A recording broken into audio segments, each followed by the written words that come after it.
할렐루야. 예배 오신 모든 성도 여러분들 주님의 이름으로 환영하고 축복합니다. 우리 서로 옆 사람하고 한번 인사하도록 하겠습니다. 예배 자리에 참 잘 오셨습니다.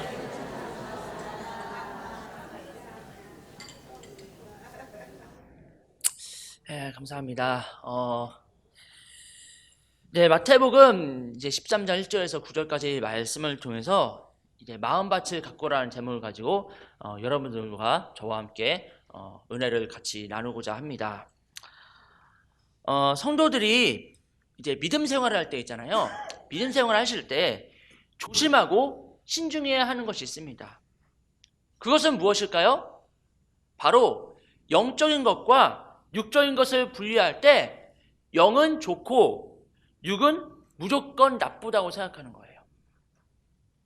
근데 예수님께서는 육 자체를 이렇게 나쁘거나 악하거나 더럽다고 이렇게 말씀하지 않으셨습니다. 그러므로 스스로 이렇게 육신을 학대하거나 함부로 해서는 안 됩니다. 예수님께서 이렇게 말씀을 하셨습니다. 마태복음 4장 4절에 이렇게 말씀을 하셨어요. 사람이 떡으로만 살 것이 아니요 하나님의 입으로부터 나오는 모든 말씀으로 살 것이라 하였느니라. 이 예수님께서는 육의 생명을 소중하게 여기셨어요. 그래서 육의 생명을 위해서 떡이 필요하다고 말씀을 하십니다. 여기서 떡은 무엇을 말할까요? 바로 육신의 양식을 말합니다. 제가 지난 주일에 말씀드렸던 대로 사람이 배가 고프면 음식이 생각나고 또 음식을 먼저 찾는다고 제가 말씀을 드렸습니다. 그리고 제가 수련회 때 가서 제가 금식 기도하는데 배가 고파가지고 이제 음식이 생각나서 음식 먹고 싶다라고 이렇게 재밌게 설명을 드렸는데요. 이렇듯 사람은 육으로 이루어졌기 때문에 본능적으로 육신의 양식을 찾게 됩니다. 이것은 당연한 겁니다. 그래서 예수님께서는 육신의 양식인 일용할 양식을 아주 귀하게 여기셨어요. 데살로니가후서 3장 10절입니다. 우리가 너희와 함께 있을 때에도 너희에게 명하기를 누구든지 일하기 싫어하거든 먹지도 말게 하라 하였더니, 이처럼 영육의 양식을 위하여 땀 흘려 일하는 것을 우리 하나님께서는 아름답고 또 귀하고 그리고 경건하게 여기십니다. 마태복음 15장 11절 말씀입니다. 입으로 들어가는 것이 사람을 더럽게 하는 것이 아니라 입에서 나오는 그것이 사람을 더럽게 하는 것이니라. 자, 여기서 입으로 들어가는 양식은 그냥 양식일 뿐입니다. 다시 말하면 육신의 양식이 더러운 것이 아니라 그 양식을 대하는 사람의 악한 마음이 사람을 더럽게 한다고 지적하고 있어요. 이처럼 사람의 육은 그 자체가 육의 양식이 필요하다고 말씀하시고, 그것은 아주 자연스럽고 또 당연하고 자연스러운 것이라고 하십니다. 그리고 사람에게는 육신만 있는 것이 아니라 영혼도 있어서 영의 양식인 하나님의 말씀도 먹어야 한다라고 교훈을 하십니다. 쉽게 말하면 우리 예수님께서는 영과 육을 모두 귀하게 여기셨어요. 그리고 영과 육이 모두 살아야 한다고 말씀을 하십니다. 그러므로 건강하고 복된 사람은 영혼과 육신이 모두 살아있는 사람입니다. 예수님께서 생각하시는 복된 사람은 영육이 하나님의 은혜 안에서 균형과 조화와 질서를 이루는 사람이에요. 또한 건강한 사람은 영혼과 육신이 하나님의 은혜 안에서 유기적으로 질서를 유지하며 살아갑니다. 그러나 죽어있는 사람은 어떤 사람일까요? 죽어있는 사람은 이 육신이 생물학적으로는 살아있어도 영혼은 하나님을 떠나 있기 때문에 제가 여러분들께 이렇게 거친 표현을 하지는 않지만 좀 거친 표현을 써서 죄송하지만 영혼은 하나님을 떠나 있기 때문에 하나님께서 보실 때는 그 영이 죽어있는 사람입니다. 그래서 육신을 바로 다스리기 위해서는 반드시 영이 살아 역사해야 됩니다. 그렇다면 육신은 도대체 어떤 문제를 일으킨다는 것일까요? 육신의 문제는 육신이 영혼을 자꾸 밀어내고 영을 부정하면서 자기 멋대로 하려고 하는 데 있어요. 창세기 3장의 말씀을 보시면 이제 사탄이 하와를 미혹하는 내용이 담겨져 있습니다. 사탄은 하와에게 이렇게 미혹을 했는데요. 창세기 3장 4절에서 5절 말씀입니다. 너희가 결코 죽지 아니하리라. 너희가 그것을 먹는 날에는 너희 눈이 밝아져 하나님과 같이 되어 선악을 알 줄 하나님이 아심이니라. 쉽게 설명을 드리자면은 사탄이 하와에게 이렇게 미혹을 한 거죠. 야, 하와야, 너 선악과를 먹으면 어떻게 되는 줄 알아? 선악과를 먹으면 하나님의 말씀을 들을 필요가 없어. 왜인 줄 알아? 너희가 선악과를 먹으면 너희들은 이제 하나님과 같은 동등한 위치에 있는 존재가 되기 때문이야. 그러면 하나님처럼 절대선이 될 수 있고 하나님처럼 모든 것을 알 수 있는 존재가 될 것이니 더 이상 하나님의 존재가 필요가 없는 거야. 그러면 너희들 마음대로 살아야 되지 않겠어? 그러니까 너무 걱정하지 말고 선악과 먹어도 돼. 이런 사탄의 말에 하와는 지체하지 않고 그 선악과를 바라봅니다. 그 선악과를 보는 순간 하와의 마음이 어땠을까요?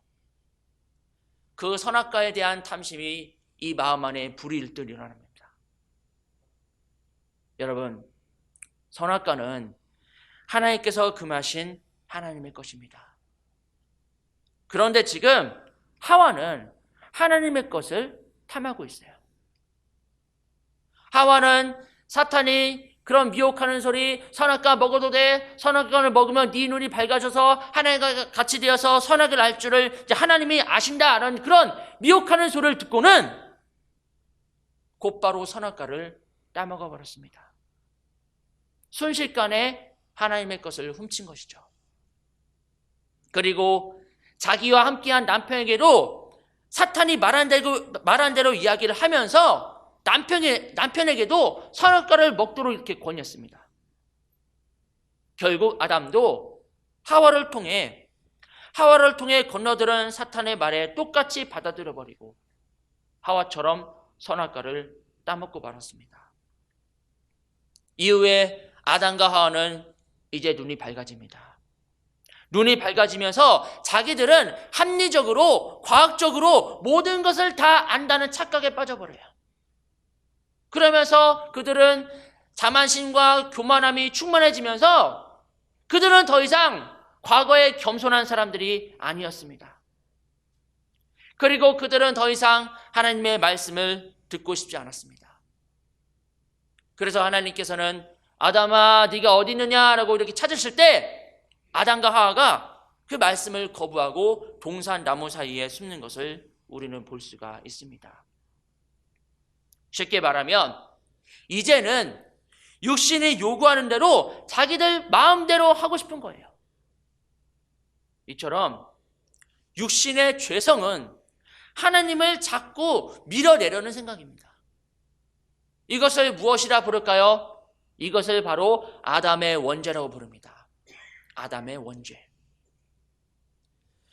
사실 육신은 하나님께서 창조하신 순수한 본능을 가지고 있습니다. 이것은 자연스러운 본능으로서 죄라고 여겨서는 안 됩니다. 그러나 아담의 원죄는 순수한 육신의 본능을 파괴하려고 노리고 있습니다. 그래서 여러분들은 이 점을 항상 경계하고 주의를 하셔야 돼요. 하나님께서 주신 순수한 육신의 본능을 파괴하려고 노리는 악한 세력을 결코 가볍게 여겨서는 안 된다는 거예요. 그렇다면은 이 육신의 순수함을 파괴하려는 사탄의 노림수는 무엇일까요? 그것은 육신이 하나님의 말씀을 떠나서 자기 마음대로, 자기 생각대로, 자기 뜻대로 하려고 하는 욕망을 말합니다. 자, 그렇다면은 순수한 육신의 본능은 무엇일까요? 사람은 이 태어날 때부터 가지고 태어나는 순수한 육신의 본능이 있어요.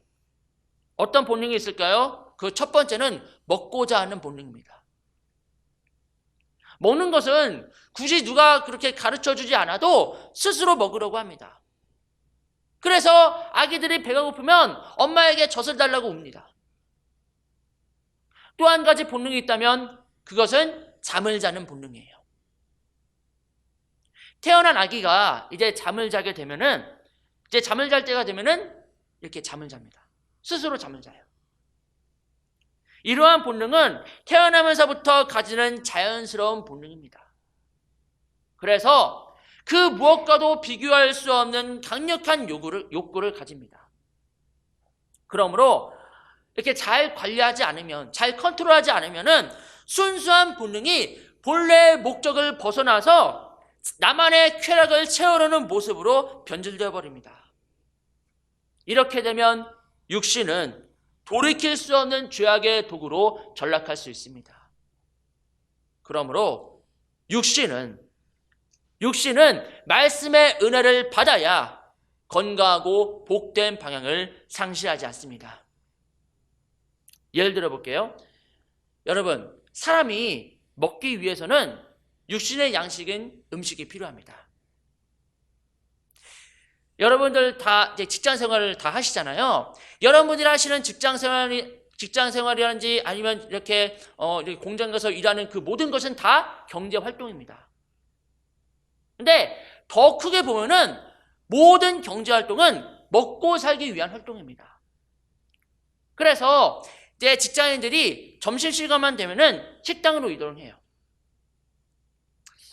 이제 저희 교회가 이제 매주 금요일마다 전도를 나갑니다. 그래서 저기 그 현대 힐스테이트, 이 부평 근처의 현대 힐스테이트 아파트에 가서 이제 매주 금요일마다 전도를 나갑니다. 그리고 전도가 끝나면 이제 전도팀하고 같이 이제 식사를 하는데요. 네, 식사를 하려고 식당 안에 들어가면은 사람들이 이렇게 북적거리는 경우를 많이 보게 됩니다. 그리고 그분들은 다 직장인 아니면 일하시는 분들이에요. 왜일까요? 먹어야 힘이 나고 에너지가 생겨서 일을 할 수 있기 때문이죠. 그리고 점심을 먹고 나면은 이제 카페집에 가서 아메리카노를 한 잔 마십니다. 참고로 저는 이제 아메리카노 그걸 별로 못 마십니다. 왜냐면 여러분들 아시다시피 저는 저 애기 입맛이고 그리고 초등 입맛이라서 쓴 거는 별로 안 받습니다. 그래서 저는 아메리카노보다는 좀 단 것, 뭐 초코, 아이스 초코라든지 아니면 우리 1층에 카페에 있는 뭐 청포도에 있다든지 뭐 레모네이드 그런 신 거를 전 좋아합니다. 하여튼 저는 그렇게 직장인들은 점심을 먹고 아메리카노 한 잔 마시면서 이 안에 있는 힘과 에너지를 채워나갑니다. 그리고 나서 열심히 일을 하죠. 이렇게 정직하게 성실하게 경제활동을 열심히 하는 모습은 정말 경건하고 아름다운 삶의 모습이라고 생각해요. 특히 일하시는 사람들은 하나님께서 주신 일터에 감사하고 열심히 일해서 일터를 세워나가고 가족을 부양합니다. 이것이 헌신이요 희생입니다. 그리고 일하시는 사람들은 이 대부분 한 가정의 가장이자 자녀를 둔 아버지 혹은 어머니들입니다. 이분들이 사명을 가지고 성실하게 열심히 일하면서 가족을 위해서 헌신하는 모습은 정말 숭고하고 아름답습니다. 어떻게 보면은 부모님들은 자신의 욕심을 위해서 사는 것보다 사회와 자녀들을 위해서 살아가는 거예요. 그런데 요즘 세대들 중에 그 MZ세대라고 있잖아요. 그 MZ세대들은 이렇게 생각하는 경우가 있어요. 나는 절대로 엄마 아빠처럼 살지 않겠어. 무슨 뜻일까요? 내 마음대로 내 생각대로 살겠다는 뜻입니다. 물론 뭐 그렇게 살면은 스스로 생각할 때 정말 부끄러움이 없는 당당하게 살아간다고 생각할지는 모르지만 하나님께서 보시기에 합당하지 않은 사람이 될 수 있습니다. 왜일까요? 그것은 입과 눈과 혀와 그런 모든 육체의 감각을 즐겁게 하는 쾌락적인 것들을 찾아서 아무런 생각과 목적 없이 정처 없이 세상을 돌아다니는 사람이 되기 때문입니다. 특히 술, 담배, 마약, 도박 등은 이 모든 것들은 중독성이 굉장히 강해요. 중독성이 매우 강해가지고 한 번 빠지게 된다? 벗어나기가 굉장히 힘듭니다. 그럼에도 사람들은 이것을 즐겨하는 목적이 있어요. 그것은 무엇일까요? 바로 육신의 쾌락을 위해서 하는 일탈 행위라고 할 수 있어요. 쉽게 말하면 육신의 쾌락을 채우기 위해서 하는 거예요. 그래서 하나님께서는 이것들을 철저하게 금하고 계시는 겁니다. 그럼에도 세상은 에이, 술, 담배 하는 것이 무슨 죄가 있어? 에이, 도박하는데 그게 뭐 잘못인가? 아우, 걱정하지 마. 우리가 알아서 잘 컨트롤해가지고 술, 담배 하면 돼. 근데 여러분, 기억해야 할 것이 있어요. 그것으로 인해서 망가지는 사람들이 너무나 많이 발생하는 것은 부인할 수 없는 사실입니다. 그리고 그로 인해서 사회 안에 있는 분들이 정말 겪게 되는 아픔과 상처와 피해는 결코 작지 않음을 명심하셔야 됩니다. 문화라는 탈을 쓴 쾌락의 도구는 사회 주변에 마치 지뢰가 깔려 있는 것처럼 깔려 있습니다. 누구나 고등학교를 졸업하면 성인이 돼요. 성인으로서 자유로운 사람이 되는데, 성인이면은 숨겨져 있는 지뢰밭을 과연 알아서 잘 피해갈 수 있을까요? 그러므로 교회를 다니는 하나님의 자녀들과 그렇지 않은 자녀들은 갈수록 마음의 생각과 중심이 달라질 수밖에 없는 겁니다. 그래서 하나님을 모르는 세대들이 점점 변하고 있는 거예요. 이들은 나는 엄마 아빠처럼 살지 않겠어. 엄마 아빠처럼 살지 않고 내 생각대로 내 마음대로 이 세상을 즐길 거야. 어차피 한번 살다가 죽으면 그만인 것이 인생인데 마음껏 후회 없이 즐기다가 가면 되지 뭐. 이런 마음을 무엇이라 할까요? 이것을 바로 아담의 가치관이라고 하는 겁니다. 아담의 가치관. 이런 아담의 가치관이 요즘 세대를 향해서 빠르게 퍼져나가고 있어요. 이러한 가치관이 제일 먼저 무엇을 무너뜨릴까요? 이런 아담의 가치관이 제일 먼저 무엇을 무너뜨리냐면은 바로 가정을 먼저 무너뜨립니다. 아담의 가치관으로는 건강하고 복된 가정을 세우기가 어렵습니다. 그래서 가정의 뿌리 자체가 흔들리면서 무너져 내려가는 거예요. 베드로전서 5장 8절의 말씀입니다. 근신하라 깨어라 너의 대적 마귀가 우는 사자같이 두루다니며 삼킬 자를 찾나니. 이 말씀과 같이 여기 계신 우리 성도 여러분들은 날마다 영적으로 근신하고 깨어있으며 영혼과 육신이 질서 안에서 조화와 규정을 가지면서 살아시기를 바랍니다. 쉽게 말하면, 쉽게 설명을 드리자면 하나님을 잘 섬겨야 사람의 육신이 다스려진다는 뜻이에요. 모든 사람은 하나님의 말씀의 은혜를 통하여 다스림을 받습니다. 그러나 그렇지 못하면 결코 아담의 원죄에서 자유로울 수가 없습니다. 사도 바울은 위대한 하나님의 사람입니다. 그럼에도 불구하고 자신의 내면에 도사리고 있는 이 아담의 원죄에 대해서 이렇게 고백합니다. 예수 그리스도의 부활의 은혜가 아니면 내가 어떻게 하나님 앞에 설 수 있겠느냐고. 그러면서 바울은 다음과 같이 이렇게 고백합니다.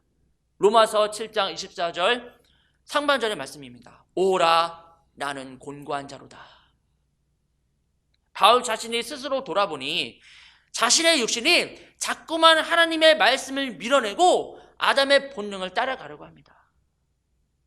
그래서 바울은 사망의 몸에서 건져내신 주님의 십자가 은혜에 감사하고 있는 겁니다. 그러므로 모든 사람은 하나님 앞에 완전한 사람은 없습니다. 자, 그렇다면은 어떻게 해야 영혼도 육신도 복을 받을 수 있으며 어떻게 살아야 우리가 복된 사람이 될 수 있을까요? 그것은 아주 간단합니다. 하나님의 말씀에 순종하고 복종하는 겸손한 사람으로 변하면 됩니다. 그렇게 되면 그렇게 되기 위해서는 말씀이 여러분들의 영혼에 깊이 뿌리를 내려야 됩니다. 말씀이 영혼에 깊이 뿌리를 내리면 어떻게 될까요? 하나님의 말씀이 아주 자연스럽게 스펀지처럼 삶에 깊이 스며들어서 삶을 자유롭게 하고 풍요롭게 합니다. 이런 영혼은 어떤 일을 하더라도, 무엇을 하더라도 말씀으로 인해 전혀 불편함이 없고, 그리고 말씀의 돌에 걸려 넘어짐이 없습니다. 이런 분의 표본이 되시는 분이 어느 분이실까요? 바로 예수 그리스도십니다. 그러므로 성도는 표본으로 오신 예수 그리스도를 닮아가는 삶을 살아야 할 줄로 믿습니다. 주님을 본받는 성도는 영혼도 육신도 복을 받은 사람입니다. 오늘 본문 말씀은 바로 그런 의미예요.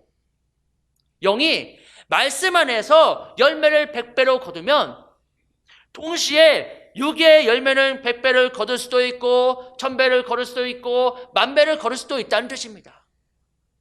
그래서 제일 중요한 것은 여러분들의 영혼이 바로 서는 것입니다.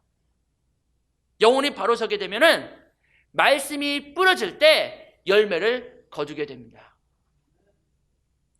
오늘 말씀을 보시면 주님께서는 마음밭이 바로 되어 있어야 한다라고 이렇게 말씀을 하셨습니다. 그렇다면은 어떤 마음밭이 되어야 될까요? 바로 된 마음밭을 우리가 알기 위해서는 먼저 바로 되지 못한 마음밭을 알아보도록 하겠습니다. 바로 되지 못한 마음밭은 어떤 밭일까요? 그 첫 번째는 길가와 같은 마음밭입니다. 오늘 본문 마태복음 13장 4절의 말씀입니다. 뿌릴새 더러는 길가에 떨어짐에 새들이 와서 먹어버렸고. 길가는 사람들이 다니는 땅입니다. 그리고 사람들의 왕래가 빈번한 곳이에요. 이런 마음밭은 생각이 온통 세상을 향해 가 있는 그런 마음밭입니다. 그렇기에 아무리 말씀이 뿌려져도 말씀이 뿌리를 내리기가 어렵고 사람들에게 짓밟혀서 영의 귀한 열매를 거둘 수가 없습니다.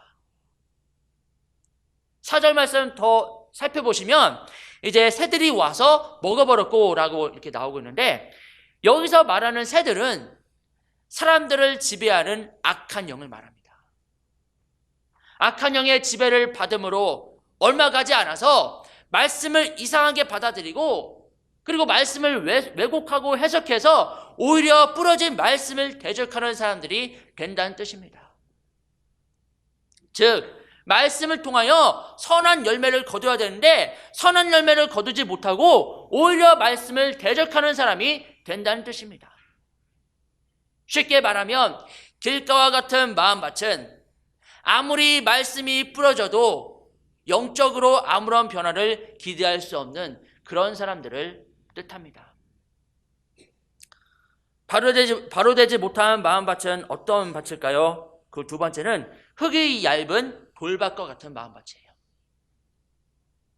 본문 5절 6절 보시겠습니다. 더러는 흙이 얕은 돌밭에 떨어짐에 흙이 깊지 아니하므로 곧 싹이 나오나 해가 돋은 후에 타서 뿌리가 없으므로 말랐고. 길가와 같은 마음밭을 가진 사람보다는 낫지만, 그러나 흙이 얇아서 뿌리를 깊이 내리지 못합니다. 그래서 해가 떠오르면은 말씀의 뿌리가 곧 말라버려요. 여기서 해는 말씀으로 인하여 당하는 어려움들을 뜻합니다. 다시 말하면 마음밭이 말씀을 깊이 담을 만한 그릇이 아니라는 겁니다. 그래서 조금만 어려우면 넘어지고 조금만 어려우면 손쉽게 무너져 버립니다. 그러니 무엇을 거둘 수가 있을까요? 바로 되지 못한 마음밭은 어떤 밭일까요? 그 세 번째는 가시떨기에 덮여있는 마음밭입니다. 본문 7절 보시겠습니다. 더러는 가시떨기 위에 떨어짐에 가시가 자라서 기운을 막았고. 여기서 가시떨기는 세상의 재물에 대한 집요한 탐심을 말해요. 그리고 세상의 온갖 근심과 염려를 말합니다. 이런 사람은 가시떨기가 항상 말씀을 가로막기 때문에 영적인 결실을 맺기가 어렵습니다. 이처럼 길가나 돌밭이나 가시떨기와 같은 마음밭은 말씀으로 인한 복된 열매를 거두기가 어렵다고 말씀하십니다. 그렇다면 우리는 어떻게 해야 될까요? 우리가 어떻게 해야 마음밭을 이렇게 가꿀 수가 있을까요? 마음밭을 좋은 땅으로 부지런히 매일매일 여러분들이 가꾸어 나가야 됩니다. 마음의 밭에 있는 돌도 골라내서 밖으로 버리고 마음밭을 깊이 갈아 엎어서 그리고 말씀이 뿌리를 내리도록 해야 됩니다. 또한 가시떨기 나무도 뽑아낸 이후에 좋은 땅으로 마음밭을 날마다 가꾸어 나가야 됩니다. 그렇게 좋은 땅이 되면 어떻게 될까요? 하나님께서 사랑하시는 귀하고 복된 마음으로 이렇게 귀하고 복된 마음밭으로 새롭게 변화되어서 30배, 60배, 100배 축복을 받게 되는 줄로 믿습니다. 본문 8절의 말씀 보시겠습니다. 더러는 좋은 땅에 떨어짐에 어떤 것은 100배, 어떤 것은 60배, 어떤 것은 30배의 결실을 하였느니라. 이렇게 복된 열매를 거두는 좋은 땅의 특징은 말씀을 깊이 깨닫고 그리고 그 말씀을 믿고 그리고 즐겁고 기쁜 마음으로 그 말씀을 순종하는 거예요. 쉽게 말하면 말씀이 영혼의 옥토에 깊이 뿌리를 내리게 되는 거예요. 마태복음 13장 23절의 말씀입니다. 좋은 땅에 부러졌다는 것은 말씀을 듣고 깨닫는 자니 결실하여 어떤 것은 100배, 어떤 것은 60배, 어떤 것은 30배가 되느니라 하시더라. 여러분, 옥토와 같은 마음밭이란 무엇일까요? 옥토와 같은 마음밭이란 바로 여기 계신 우리 성도 여러분들처럼 예배 중심의 삶을 살고 말씀을 사모하는 삶을 사는 사람들을 말합니다. 믿으시기를 축원합니다. 여기 계신 우리 모든 성도 여러분들 영혼의 깊은 마음의 밭에 하나님의 말씀이 뿌려져서 30배, 60배, 100배의 복된 열매를 거둘 수 있기를 주님의 이름으로 간절히 축원합니다. 기도하시겠습니다.